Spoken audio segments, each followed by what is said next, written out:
Paul here, and on this channel we keep you up to date with the latest on the Netgear Orbi. In late October and early November 2019, Netgear released 2 firmware versions for the Orbi. We're going to be briefly talking about that, as well as what some of you have asked for is my thoughts on the new release of the Orbi Wi-Fi 6. Intro.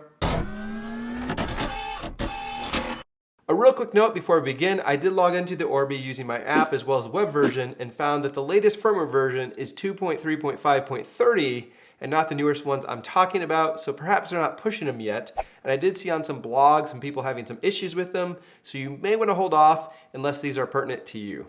First up is version 2.5.0.38, which enhances the device recognition mechanism for the attached devices list, which that is a tongue twister if you try to say it a couple times fast. Anyways, it also fixed some bugs with compatibility with Sonos devices, so if your house is filled with those, you're in luck. Second up is version 2.5.0.40, which is a hotfix. A hotfix is a small piece of code developed to correct a major software bug or fault and release quickly as possible.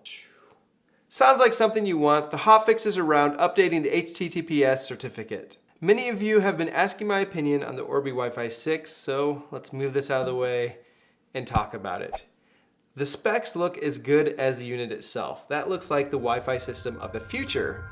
Unfortunately, the price tag matches that. It is very expensive right now. This is still currently a really good system and is going to meet most people's needs. There are only a few devices that can fully exploit what this thing can do. The iPhone 11 is probably one of those devices. As more of those come around, this will be more and more valuable. On the flip side, the other concern I have is many of you, as I went through these updates, have seen that there's been some stability issues with the Orbi over the years.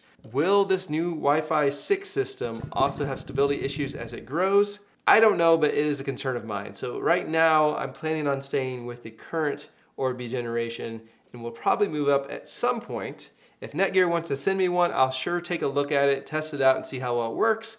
But until then, probably sitting with this because it's filling all my needs.